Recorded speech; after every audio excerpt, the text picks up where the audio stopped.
Hello everyone and welcome back. Now, over the last few weeks I've been taking a look at McFarlane Toys' offering of the Dark Knight Returns figures. Specifically, I was looking at the wave that was released last year where there was 4 figures that each came with a Build-A-Figure piece to build up a giant horse. But that wasn't the only figures that McFarlane Toys produced as part of this line. They'd previously already released the Armoured Batman, and they even released a special 2-pack between the Armoured Batman and Superman, which I'll touch on a little bit later. So, in the interest of completion, I thought, why not take a look at this Armoured Batman and see how he performs. So, looking at the packaging, the first thing to note, of course, this is part of their main line, so the packaging is much narrower. It's the standard DC Multiverse packaging that we've come to know, if not love, across the last few years. The reason I mention it, of course, is because the others in the Dark Knight Returns wave had much broader packaging to accommodate that Build-A-Figure piece. This is your standard oblong casing, and once again, of course, we have the standard black borders, we have the DC Multiverse logo, we have that big window display, and the sort of collage in blue and white behind the figure to help the figure sort of pop in that display. This is all well and good. It's a little bit bland, as you'll know by now if you've seen any of my other figures, looking at any of these figures in McFarlane's DC Multiverse line. It's fine, it's serviceable, but it's a little bit bland and boring, I think. If we look at the side panel, yeah, my big complaint with this is this just seems like a giant waste of space, really. Wouldn't it have been nice if we had a nice image of this character taken from the comic books, or even just a photo of the figure itself? It would have been more attractive if you like to stack your figures, your packaging up on the shelf on their side. As it is, it's just the name, which just seems like a colossal waste, considering how thick and broad this panel actually is.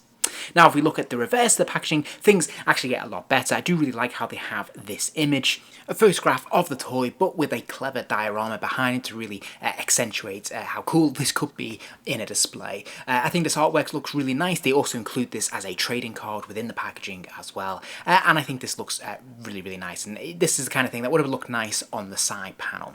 But thankfully, it is largely text-free as well, which is quite nice, so you could put this on display if you wanted. At the bottom there, you can see the other figures that were released as part of this wave, including Batman of the Future, Batman Beyond, and even the Justice League version of Batman.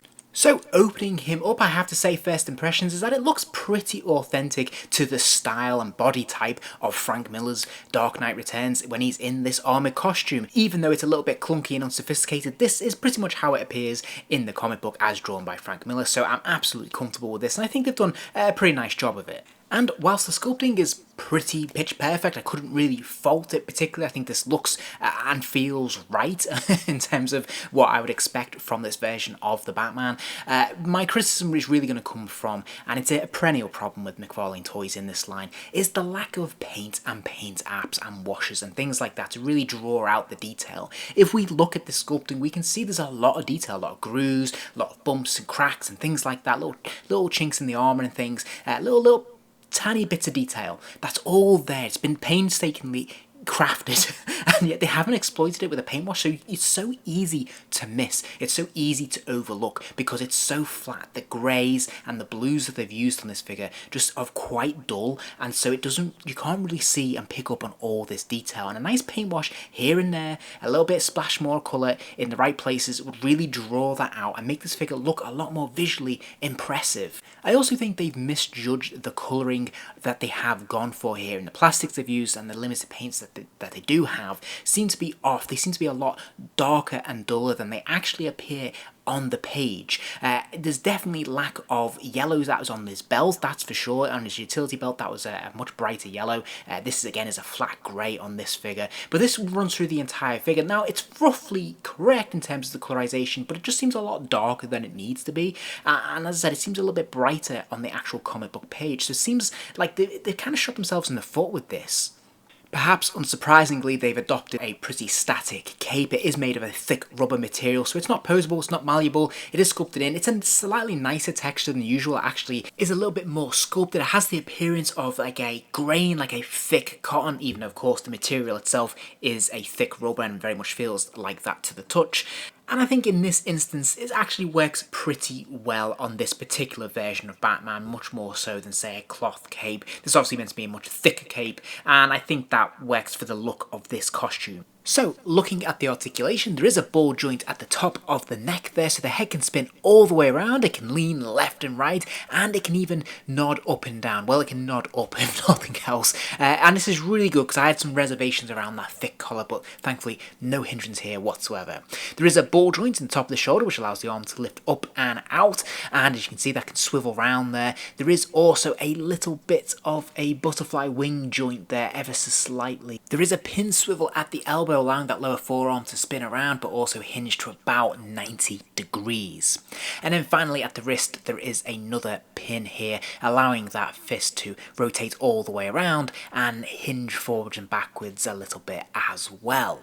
Now, there is a ball joint in the waist, allowing the torso to move from side to side, lean a little bit left and right, and also bend forwards and backwards. We have more ball joints in the hips, allowing those legs to kick out to the side. They can kick forwards, backwards. There's a double joint at the knee, allowing that lower leg to kick all the way back, which is pretty cool. And then finally we have a ball joint in the ankle, allowing that foot to spin from side to side, hinge forwards and backwards, rock a little bit left and right. And then there is also this toe articulation as well, though mine's very, very stiff and I could not get it to actually bend, but you can clearly see it is there. Accessories wise, well, he's pretty light. He just comes with an extra pair of open gripping hands.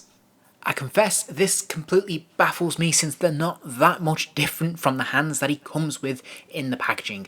They are also gripping hands, so what is the key difference here? I appreciate that on the right hand side it's more of a pointing finger, but there's not an awful lot in it, is there? Let's be honest. So this is a little bit strange. I'm not sure why we didn't get fists. I'm not sure why we didn't get more interesting accessories, at least a batarang or something. This seems really very limited. In the comic book, he does actually have a sort of firing gun that he has when he's using his costume, so why didn't we get that? The kryptonite, there's so many different things that he could have come with here, and this seems really lackluster and quite disappointing. As a quick scale comparison, here he is standing next to the standard Batman from this very same line. Obviously we can see that this version of the Batman is a lot bulkier, he's a lot taller, he's a lot wider, as he should be, because of course it's the same character but in this armour. So this looks really good, this scales very nicely, and I think they've done a good job with this. And here he is compared to the Superman, which we took a look at last week. So again, as you can see, approximately this looks to be fairly accurate in terms of scale and dimensions. I don't really see any issues with this. Now, on this note though, I did want to point out that McFarlane Toys did release a special 2-pack of these same two figures, but with some minor tweaks.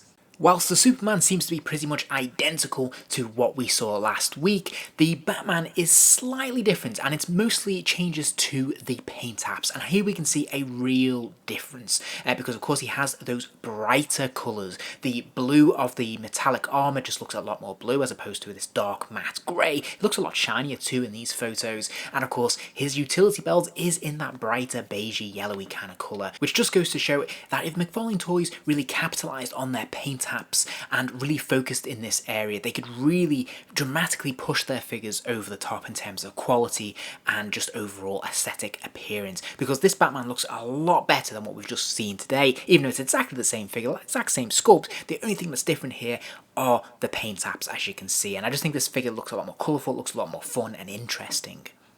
Okay, to sum up, for me, this is a 3-star figure, which has been pretty consistent with my overall feelings of the Dark Knight Returns figures from McFarlane Toys as a whole. This figure is perfectly serviceable, it's functional, it does the job, it's a nice sculpt, it definitely represents what we see on the page, so it's fairly faithful to source, but the colorization of it is just a little bit too dull, a little bit too drab. It makes it look as if it's not as functional as it is. You know, looking at this figure, you know, the first impression I had is that, oh, the articulation is not going to be great, and yeah, actually, it's absolutely fine. You can get it into some great poses. There's actually a lot of points of articulation on this this figure, but it just has a slightly dull look about it. And as we can see from those other photos, that just heightening or lightening some of the paint apps on this figure really transforms its overall look and appearance and just, you know, appeal generally. So this is a nice figure. It's not at all a bad one. I just think they really need to concentrate a lot more on their paint apps to make these figures just feel like they have a lot more depth and texture to them. I feel if the McFarlane Toys can do that, they could push this brand over the top. At the moment, it's really lacking that area. The other thing that really disappoints me with this figure is the accessories. For all the reasons I articulated earlier, I don't understand why we couldn't have had at least a pair of closed fists, maybe an alternate helmetless head, and an old Bruce Wayne. That would have been really, really cool. You know, some other of those grapple guns and things like that. There's all sorts of things that could come with a Batman figure like this, and instead they give us two other open gripping hands when we've already got them. I don't understand the thinking of that at all. So I definitely have to remove a couple of stars for that. But all in all, this is fine. It's nothing special, but if you're a fan and you've got the others in the line, then you're going to want to pick this one up. Otherwise, there's nothing particularly special about this figure, and it would be an easy one to pass on if you're having to pick and choose which figures you're going to be collecting. If you enjoyed this video, please do give it a like, and remember to subscribe as there'll be plenty more videos soon.